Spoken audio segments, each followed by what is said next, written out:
Assalamualaikum warahmatullahi wabarakatuh. Salam sejahtera untuk kita semua. Perkenalkan, nama saya Syarif Hidayat dengan NIM 6120123018. Saya dari kelas RA3 Manajemen. Saya di sini akan menjelaskan tentang kerjasama dalam organisasi. Baik, poin pertama saya akan menjelaskan definisi atau pengertian kerjasama tim. Kerjasama tim merupakan kegiatan yang dikelola dan dilakukan sekelompok orang yang tergabung dalam satu organisasi. Organisasi kerjasama tim juga merupakan suatu kemampuan untuk bekerja sama dalam menuju visi dan misi bersama.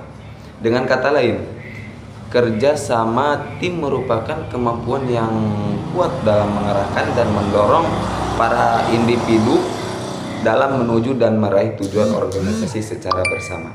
Poin yang kedua adalah faktor yang mempengaruhi kerjasama tim. Yang ke-1 adalah pemikiran dari 2 orang atau lebih cenderung lebih baik daripada pemikiran 1 orang saja. Yang kedua adalah konsep sinergi, yaitu bahwa hasil keseluruhan tim jauh lebih baik daripada jumlah bagiannya. Anggota tim dapat saling mengenal dan saling percaya sehingga mereka dapat saling membantu. Yang terakhir adalah kerjasama tim dapat menyebabkan komunikasi terbina menjadi lebih. Poin selanjutnya adalah manfaat kerjasama. Yang ke-1 adalah memudahkan mencapai tujuan. Kedua, melatih keberanian pengambilan risiko. Ketiga adalah mengurangi stres. Keempat adalah meningkatkan kemampuan berkomunikasi. Dan poin yang terakhir adalah kerjasama mendatangkan ide besar. Adapun alasan-alasan diperlukannya kerjasama tim atau organisasi ialah hasil kerjasama kelompok dapat memberikan hasil yang lebih banyak. Kerjasama kelompok memberikan semangat, kepuasan, dan kebahagiaan bagi para kelompok. Kemampuan perorangan dalam kerjasama kelompok dapat dimanfaatkan dalam meningkatkan kinerja organisasi. Adapun keberhasilan kelompok dapat diraih melalui saling membantu antara anggota kelompok.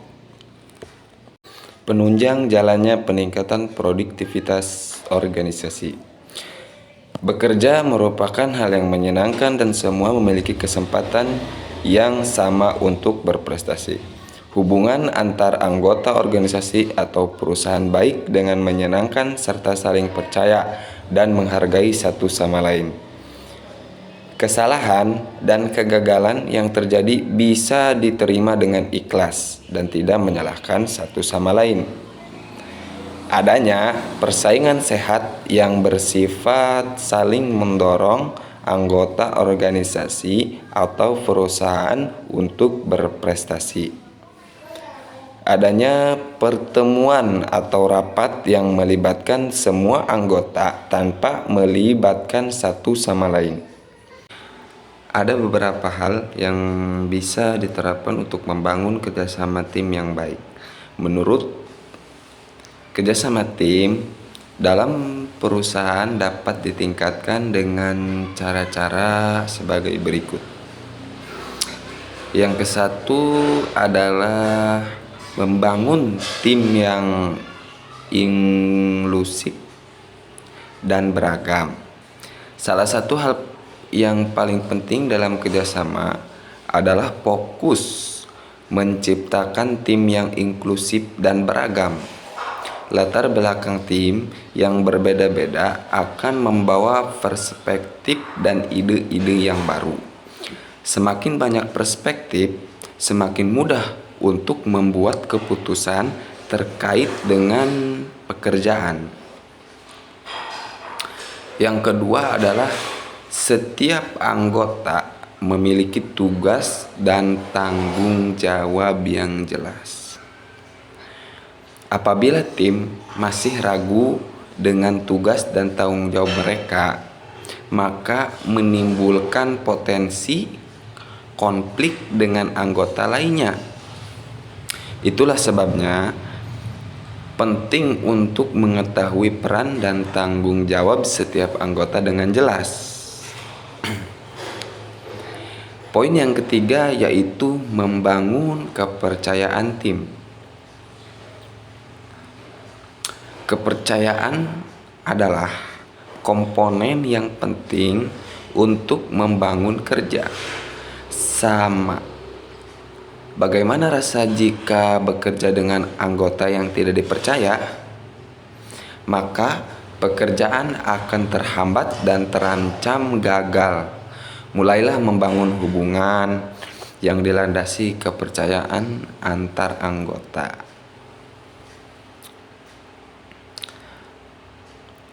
Poin yang selanjutnya yaitu adalah poin yang keempat adalah komunikasi yang jelas dan intens. Komunikasi adalah kunci yang penting untuk membangun kerjasama tim yang baik meski terdengar sangat mendasar. Tetapi komunikasi menjadi salah satu hal penting untuk diterapkan. Komunikasi yang kuat juga membantu meningkatkan kepercayaan antar anggota tim satu sama lain.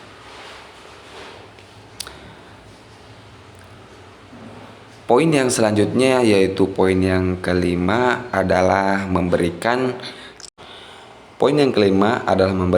tim kesempatan untuk mengambil keputusan. Mempercayai tim untuk mengambil keputusan merupakan hal penting untuk membangun kepercayaan dan meningkatkan kinerja tim.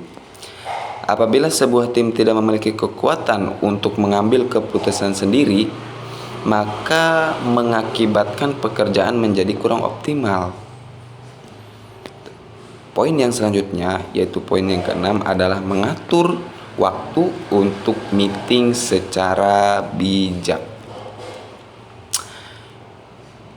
Pertemuan tim seperti rapat, brainstorming, dan saling membagikan ide menjadi hal yang penting dalam kerjasama. Upayakan untuk membuat pertemuan tim yang fokus dan meningkatkan produktivitas. Misalnya, sebelum mengadakan pertemuan, usahakan untuk memiliki rancangan yang terstruktur di setiap pertemuan. Poin yang ketujuh yaitu tidak perlu takut mengatur dinamika dalam tim. Definisinya yaitu apabila beberapa anggota mengalami kesulitan untuk mengatasi tanggung jawab dan tugasnya, tidak perlu takut untuk membuat perubahan dalam tim. Hal tersebut dilakukan untuk mengatur dinamika dalam tim tetap stabil dan produktif. Poin yang terakhir atau poin ke-8 adalah memberi kesempatan anggota tim untuk belajar. Berikan kesempatan bagi anggota tim untuk belajar mengerjakan proyek bersama-sama.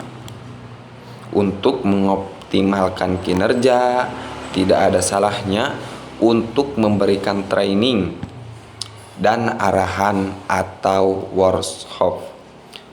Workshop dengan pembicara yang berpengalaman dapat menjadi pembelajaran baru bagi anggota tim.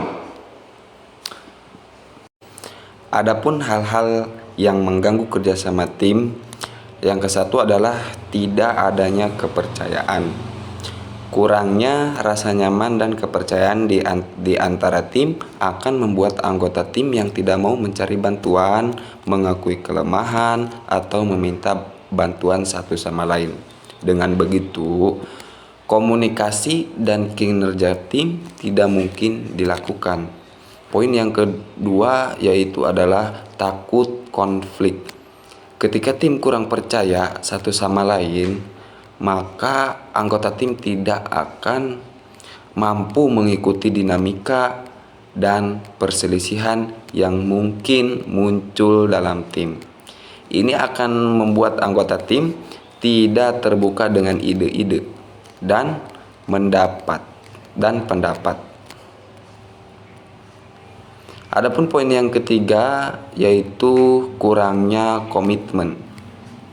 Ketika seseorang tidak memiliki komitmen pada pekerjaannya, mereka akan bertindak tidak acuh. Perilaku tersebut akan sangat berdampak pada keharmonisan dan produktivitas tim. Dengan anggota yang tidak aktif dan tidak memiliki semangat, tim akan kesulitan menentukan arah dan keputusan bersama. Poin yang selanjutnya yaitu poin yang keempat ialah menghindari akuntabilitas. Ketika anggota tim tidak mau lagi menjalankan peran dan tanggung jawabnya dalam tim, maka terjadi disfungsi tim. Ketika itu pula, tim akan ragu untuk meminta pertanggungjawaban atas tindakan anggota, sehingga hasil yang kontraproduktif dan tidak efisien akan terjadi. Poin yang terakhir yaitu poin yang kelima ialah tidak memperhatikan hasil ketika individu terlalu berfokus pada tujuan pribadi. Mereka cenderung akan mengabaikan tujuan bersama tim. Dibandingkan kinerja tim, mereka akan mengutamakan dan pengakuan untuk diri mereka sendiri. Hal tersebut mengakibatkan mereka kehilangan pandangan tentang yang perlu dilakukan dan membiarkan tim kesulitan.